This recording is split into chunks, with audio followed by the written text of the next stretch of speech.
just going to the next step, but it's all God. So, And you're seizing the moment, which is amazing. And I thank you for seizing that moment. I believe God said there would be a speed up of time and that things would happen quickly.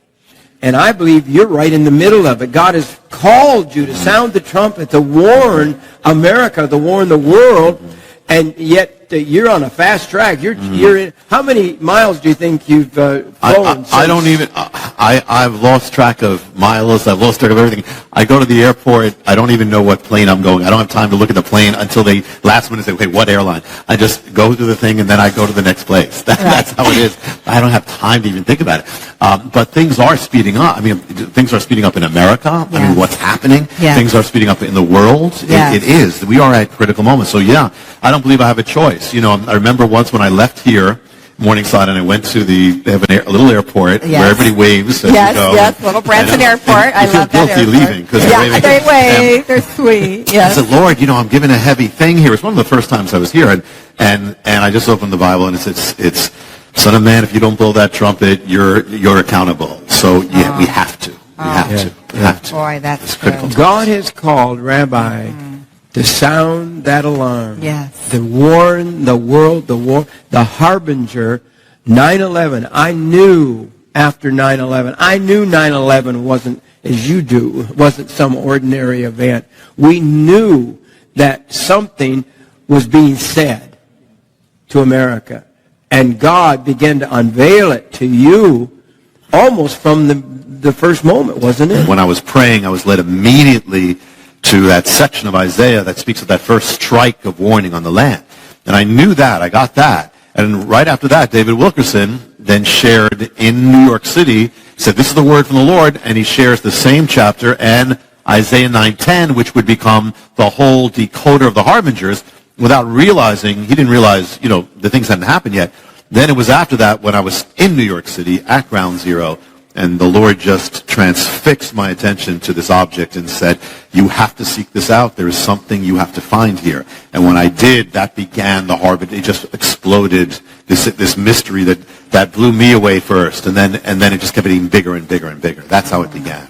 And now we keep seeing new chapters of the harbinger. This is not of me. It has a life of its own, to where I look at it and I get blown away. And when people tell me, and I don't believe it, they're telling me, but this is here. But things that are in the book have come true. Even there's a date in the book where the thing came true on the date afterwards. There's a foreshadow that the president fulfilled afterwards, inscribing those words on the tower, and then finding out that we were actually, the whole harbinger went forth on the very land of the man who owned Ground Zero in ancient time. He had two lands. The other was the land of our building. Your church. Our church, Beth Israel Jerusalem Center, is on his homeland, is on the place where he lived. The keeper of Ground Zero, who dedicated it all to the Lord. And the sign America is the name of the man. The sign of the coming on our street. Ryerson is the name of the keeper of Ground Zero. And then if you go to Ground Zero, you find the other name. They go together. Of that farm that was Ground Zero. I mean, it's the only land in the planet, the two lands that are linked together.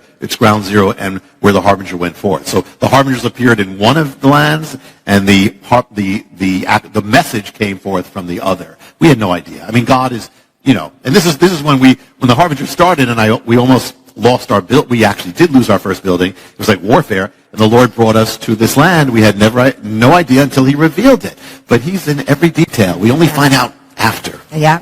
You were in dismay, brother, because you were losing your church building.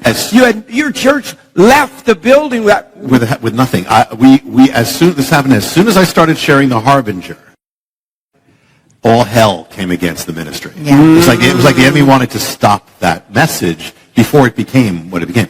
And so what happened is that the town and the landlord decided they're going to destroy our building. So it came down to the last service. We had no place to go. We had the whole service. We celebrated. We're going out with joy. We led forth, and we went out to nothing. We had nothing. And we locked up the building, The next day, the Lord gave us a new building. The next day, after we lost the first building. So literally, and where he brought us turned out to be this sacred land that was part of the mystery to begin with. The land, the 9/11, the land, the man who owned 9/11, the very land that they moved to across the river. That replaced Ground Zero. It was the redemption of Ground Zero.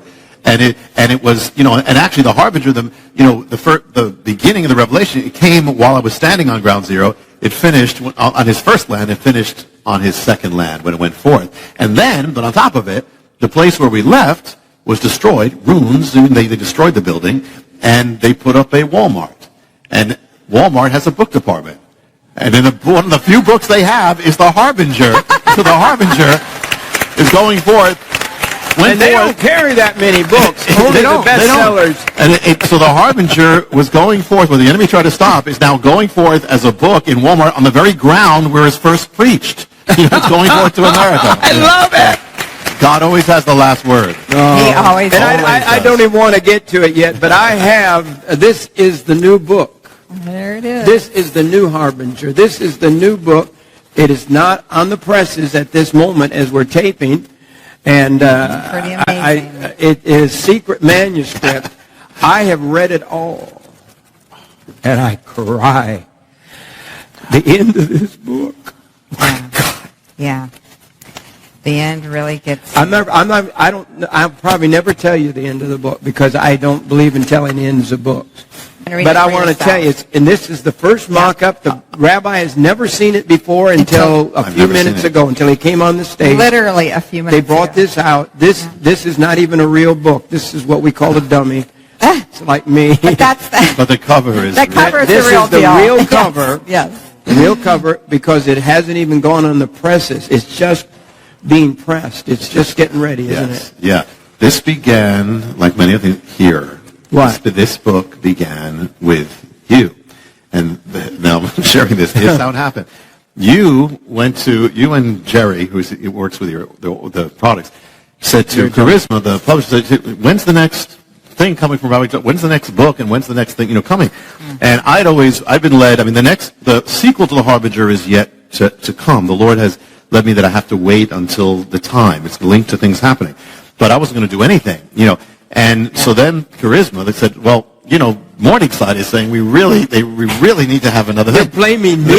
Yeah. And so they said, well, you know what, we'd like to do like a book because the Shemitah is coming, the year of the Shemitah is coming, and people want to know all about this thing. So let's do at least a booklet. So we want to do it, but your name, and, I said, all right, well then I'll have to help you write it, so I'll write, I said, so I'll write it, don't put my name on it, I'll write a thing. And so, so that's how it began. But then as I started getting ready for it, all of these other revelations started flooding, which I didn't expect, flooding.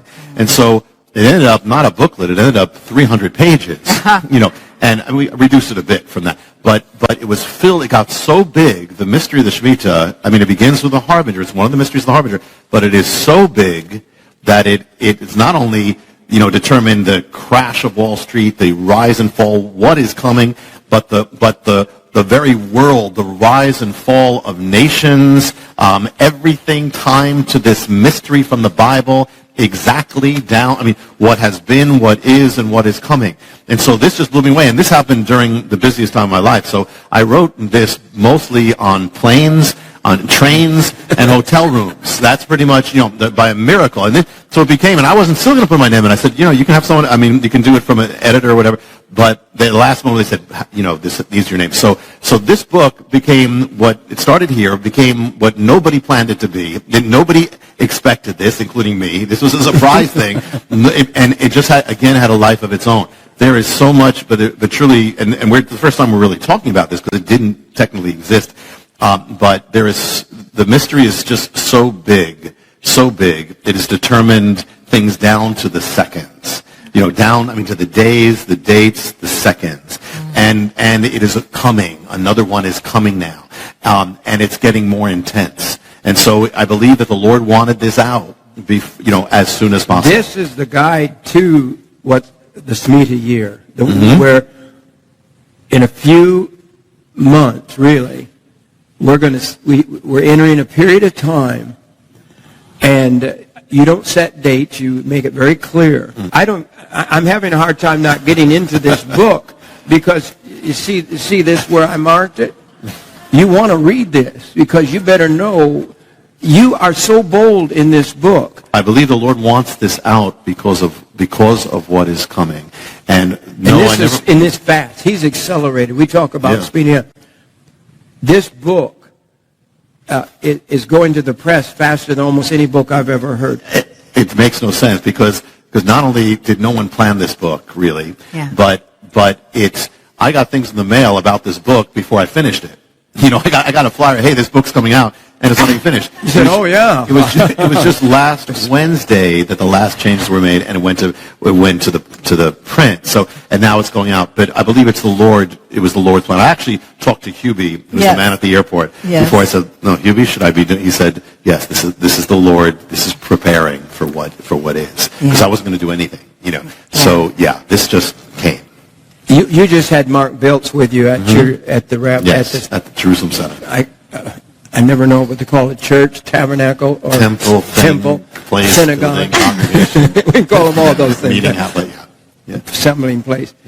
And God gave him just a revelation of the blood moons, and he's been on our program many times.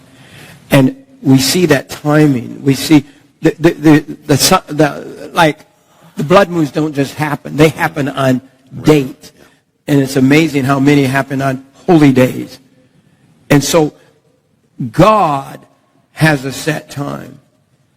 And I think everyone here today needs to understand, and I believe with all of my heart, I know God changes his mind at least once. In Jonah's case, he was going to destroy Nineveh, but Nineveh repented.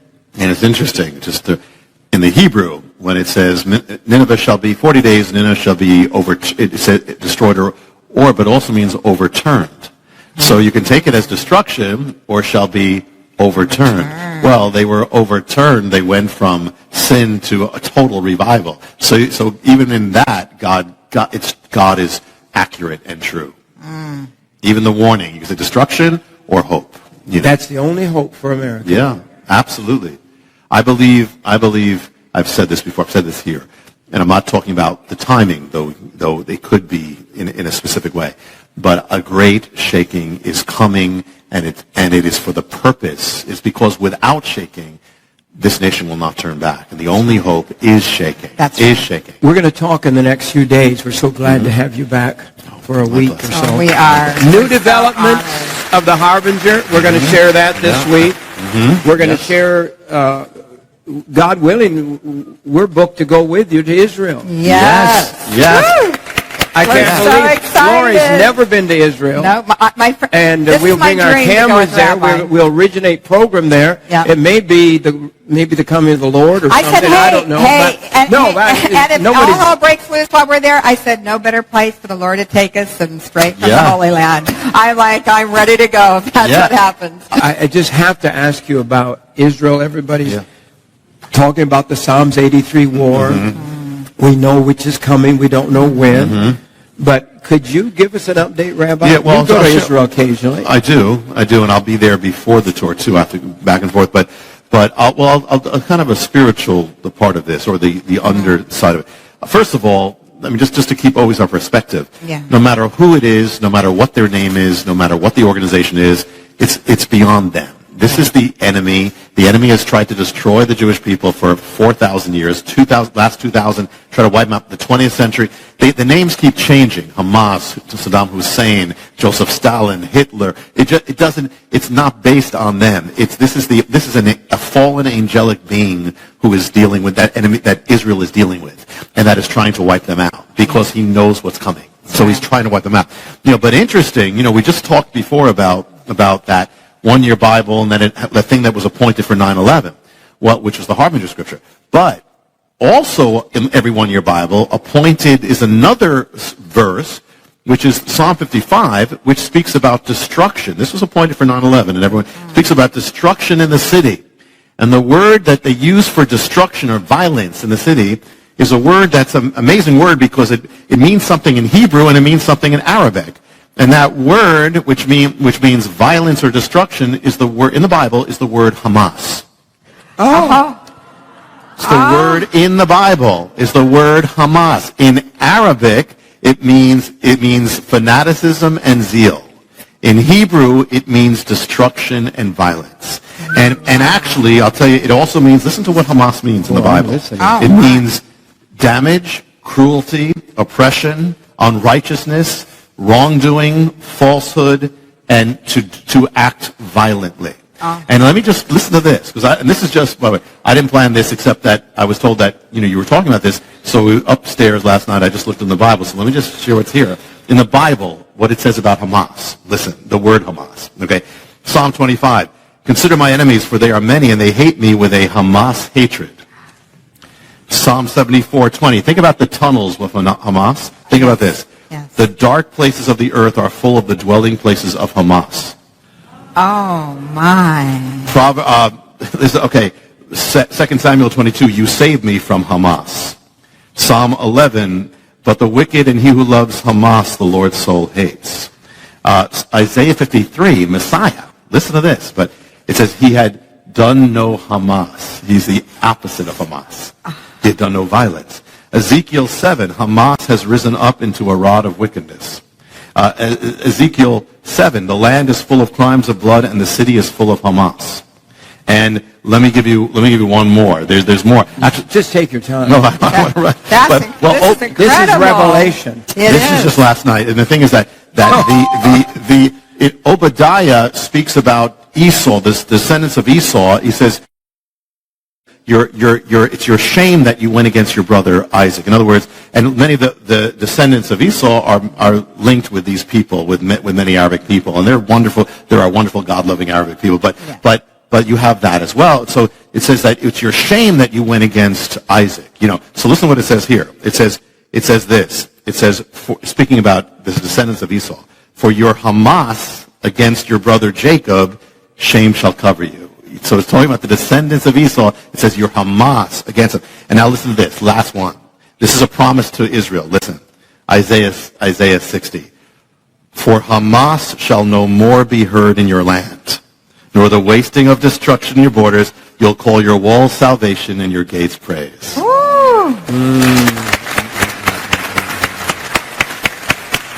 That is powerful. There is the Bible. It's just right here in the Word. It's been there all these years. They're thousands of years old. The Word, I quake and shake under the Spirit of what's going on. We are there. We're in the final days.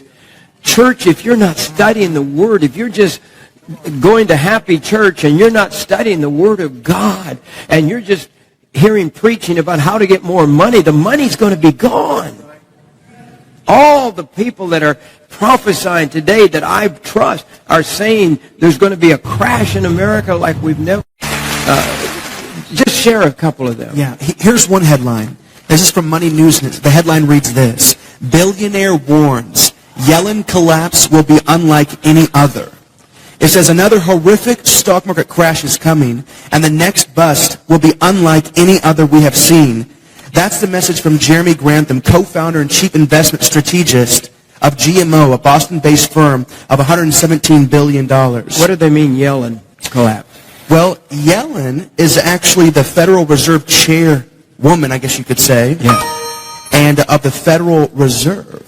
So they're saying that she's acting in such, he doesn't pull any punches. I mean, he's saying that she's acting in such an ignorant way that the Yellen collapse is going to be blamed on her. They're actually putting a name to it. Wow. Yeah. Really? When you study the Samhita, the warning, and we're coming to a time of warning and judgment, are we not, Rabbi? We are in a time of warning and of judgment, and it is accelerating. Since I was here last time, things have accelerated in America. Just, because this is the other side. The harbingers continue because what's happening in the nation is continuing. The apostasy from God. I mean, rapid fire where believers can hardly keep up with it and can hardly believe how far it's come in such a short time. Right. Just in the last time since I've been here, marriage has been has been struck down in state after state after state. It has never not been struck down since that Supreme Court ruling. This was a tipping point. I believe, 2012 was a tipping point. It was the first time the president came against the biblical definition of marriage. It was the first time the majority did. And when you reach a tipping point, things accelerate. So things have accelerated since. You have the Supreme Court, you have this, and now, but it's getting to the point where, the Bible says, woe to those who call evil good and good evil. It goes together. So as much every time that evil is called good, there's another step of calling good evil and silencing believers. And ultimately, we are watching the beginnings of persecution in this land, where believers are made to be the villains, or always vilified, and where even the government is trying to force believers doing things like fund abortion, which never happened before, and to partake in what is immoral, or be punished. I mean, there was just a executive order that came out that ultimately the government will say, if you're a nonprofit or you're a religious group and you are not endorsing basically homosexuality, we will cut ourselves off from you. I mean, this is major stuff. And so we are watching these risks. So at the same time, the signs of judgment are increasing, just as in Israel's last days. That's why the signs of the harbinger have never stopped. That's why this is coming, and it's a kind of dangerous thing that these things are all converging. Even when you look at what Mark Biltz has said, that the period of the blood moons, it's a year and a half period. But most of that period is the Shemitah. And, we're just in the beginning of the period. Yeah. Once we reach September, once we're in September now, this is the entire thing is together. It's all the Shemitah now. It's all happening at the same time. And it's all going to culminate at the peak climax of the Shemitah.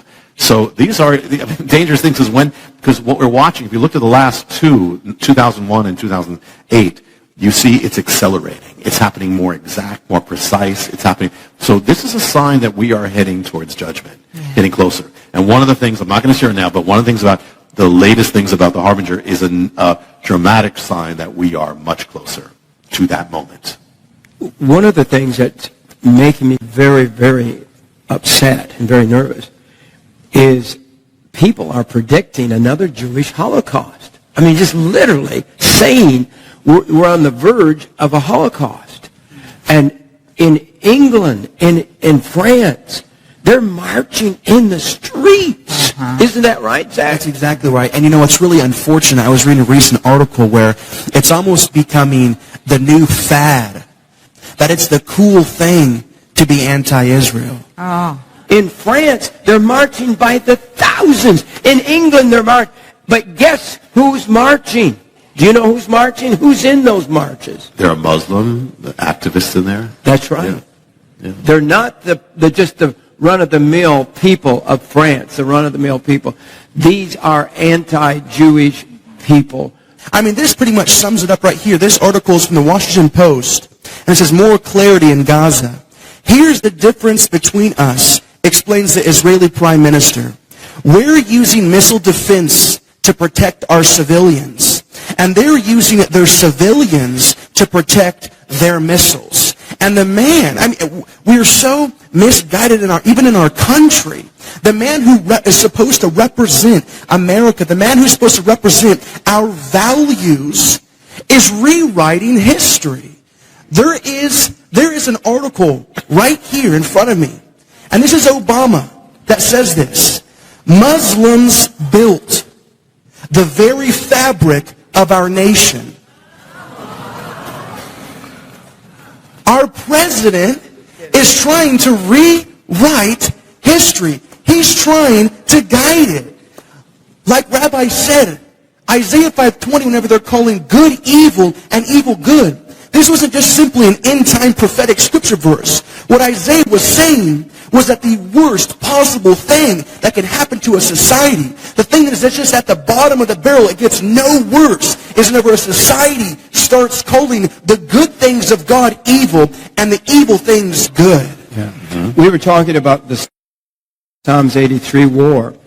John Shorey, he believes that when the other nations join in to fight Israel, that has to be one of the signs of the Psalms 83 war. And the headline here, it says that Iran general, here's what he is saying. He's saying, we will hunt down Israelis house to house. And they can say that without any condemnation from the world. You know, it is amazing. I mean, when you try to understand this, they said, you know, years ago they said it was this reason for anti-Semitism, this reason for so a man named Theodor Herzl said, we're going to come back to Israel, Jewish people, let's go back, and that's going to be the solver, because the reason is because we have no nations. The reason is that's why we're so hated. They go back to Israel, they're going to find peace. Well, they went back to Israel, more hatred. So it is supernatural. It is absolutely, you want evidence, you want evidence, people say like, what's the evidence of God? Well, one of the evidences of God is the Jewish people, that they exist. God said, you're in this world, nothing, the stars, as long as there's stars and the sun, you're not going to be destroyed. That's one. So as long as the Jewish people exist, you know God exists. Anyway, secondly, but the same thing, you want an evidence of the devil, that he's real? Look at the history of Israel. Look at what's been done to them. Look at what happened with Hitler. Look at the satanic thing. What is this force that is trying to wipe them out? It is the reality of the enemy. The Messiah said 2,000 years ago, your shalom is hidden from you, until you find it. But why has the world been trying to wipe them out for 2,000 years? Because the enemy knows what it means when they come to Messiah. His war is over. He's finished. He's defeated. That's why. That's the reason.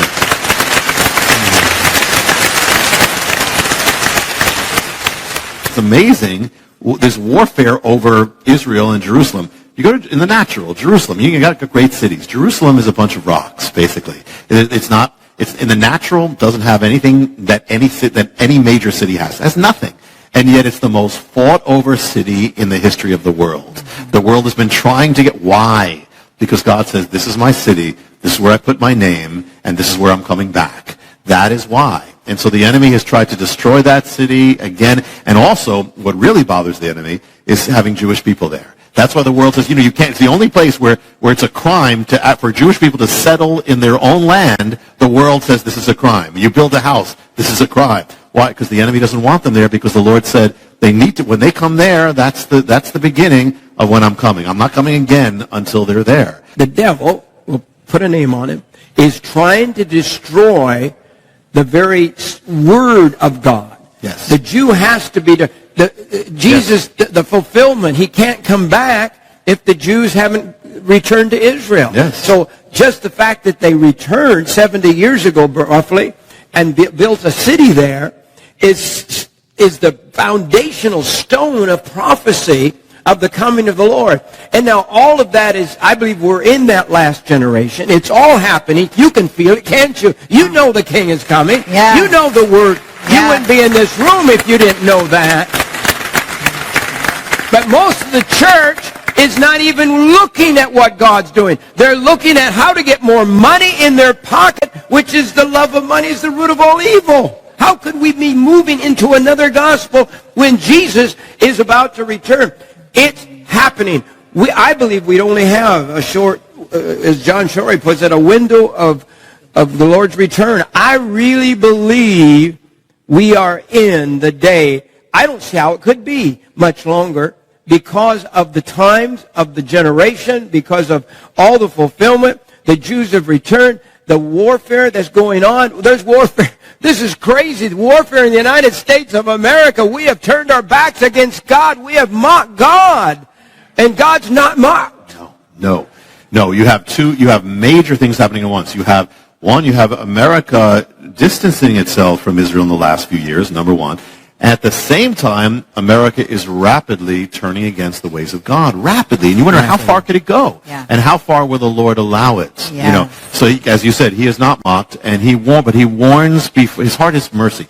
He warns before he judges. He calls for that reason. And even then, he's long-suffering. He holds back. But finally there comes a point where it can't be held back anymore. But he warns his people. And what I found is around the country, I found that most believers, if you ask them, they sense it already. they would tell you, yes, we believe something is coming. I mean, that's I've never had that before. Where it's been that palpable that there is something coming here. America is in danger of judgment. Never before. So we are. Yes, this is what we knew about in days when we learned about prophecy. It's coming. We talked about persecution, but didn't have. Now it's coming. We talked about about it's coming. So yes, and we have to be ready, which is one of the things that you guys do. The book, The Mystery of the Shemitah, will be out shortly. We'll announce it on the show. The first appearance will be here. We'll be here. And we have, it's The Mystery of the Shemitah. This is the mystery copy I have in my hand, kindergarten level. Would you explain that to us? Yeah, Shemitah speaks of that, the seventh year of the Bible that most people don't know. They know the Sabbath day, but it was a Sabbath year. Every seventh year, it was the Shemitah. The word can mean release. That's how people would know it. Remission or wiping away of debt.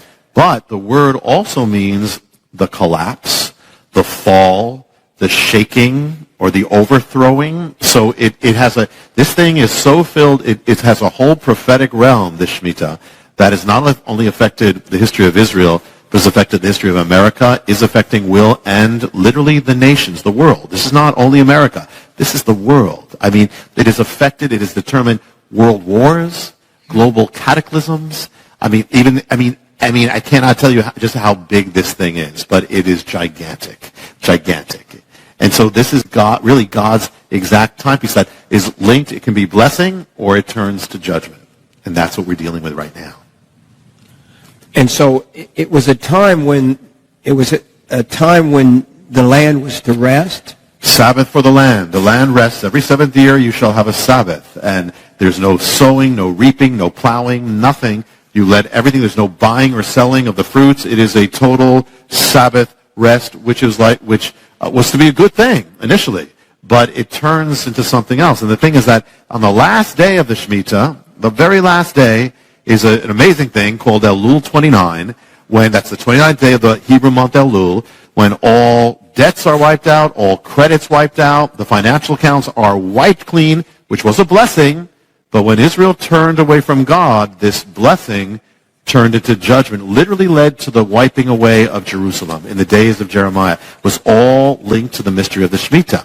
The Shemitah is really, the spiritual meaning is it's really saying that God is sovereign. You go after money, God is the one who owns the land. God is the one who has given you every blessing you have. God is the one who is king over all things. And so it was a humbling, the Shemitah humbles the pride of man. The Shemitah reminds man or a nation that its blessings all come from God. And if you put God out of the picture, your blessings are going to fall.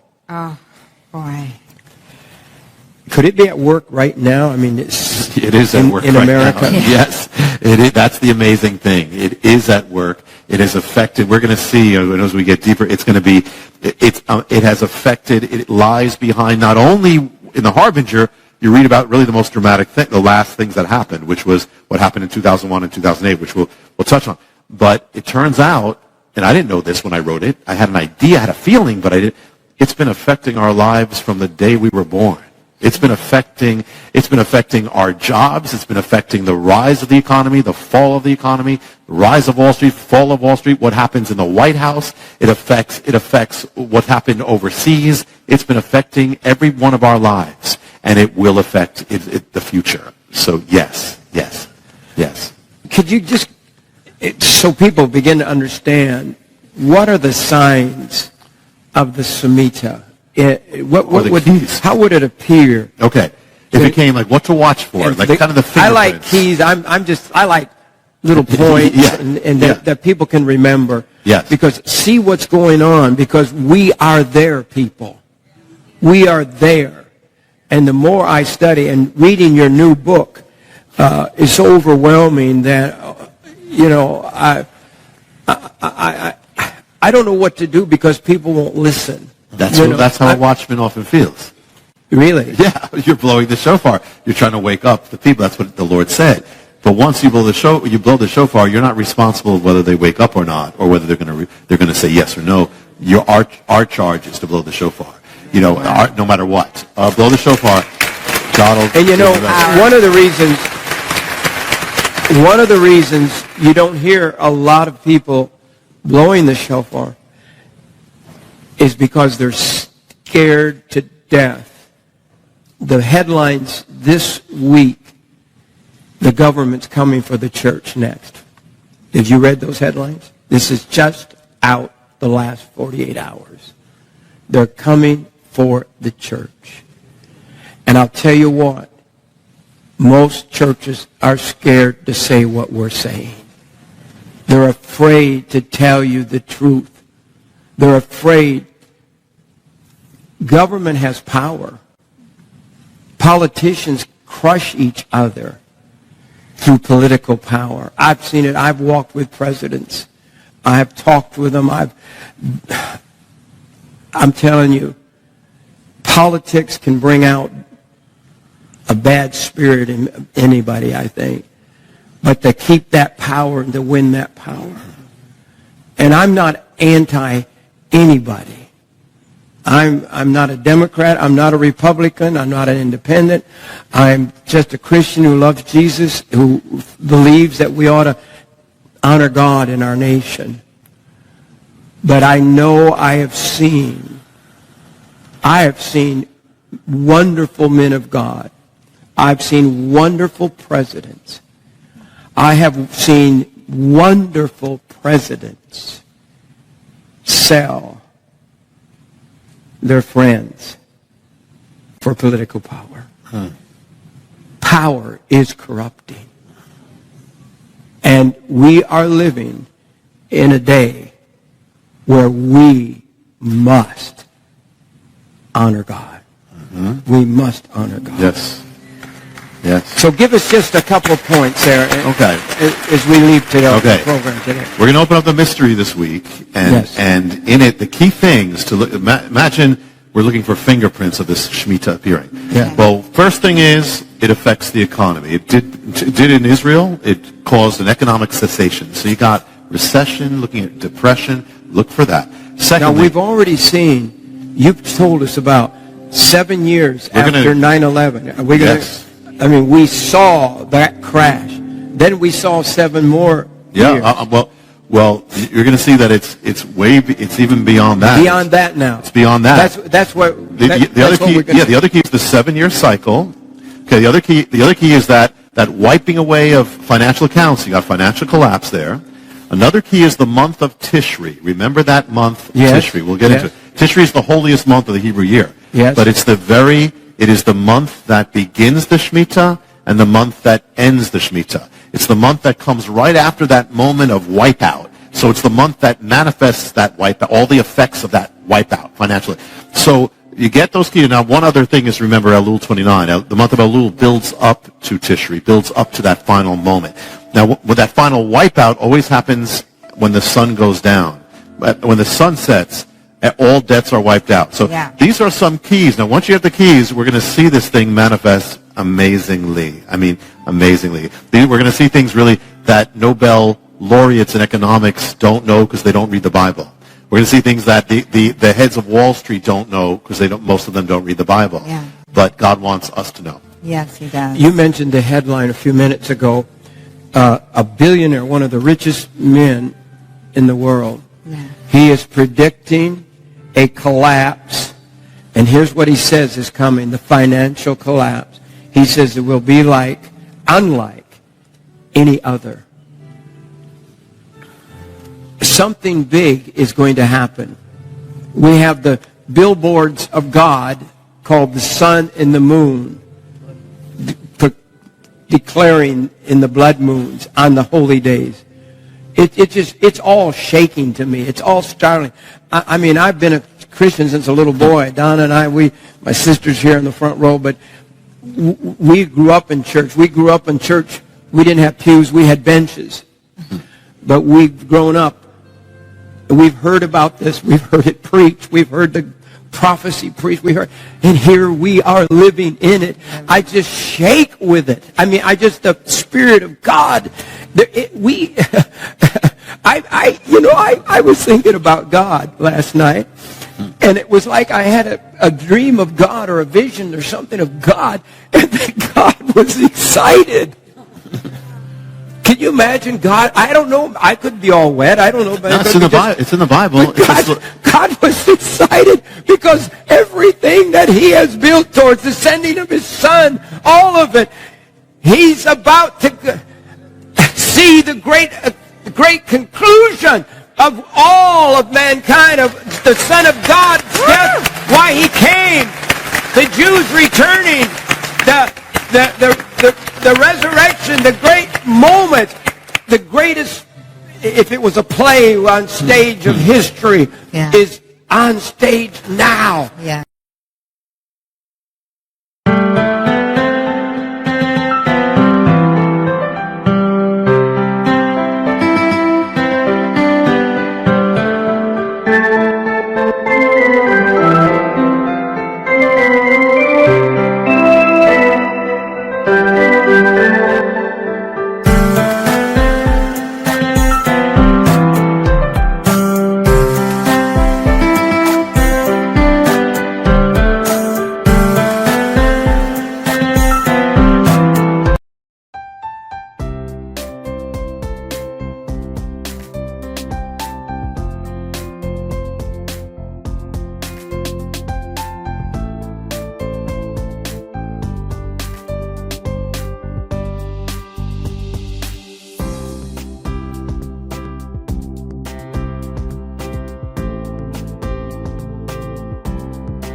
Sau cơn mưa đêm em đã làm gì giờ? Khói thuốc lăn lành mi giờ. Anh chỉ muốn một đêm này không hề ai humanity. Yeah, yeah, em muốn là quê mà summer. Em đã cần đi nhưng mà 30.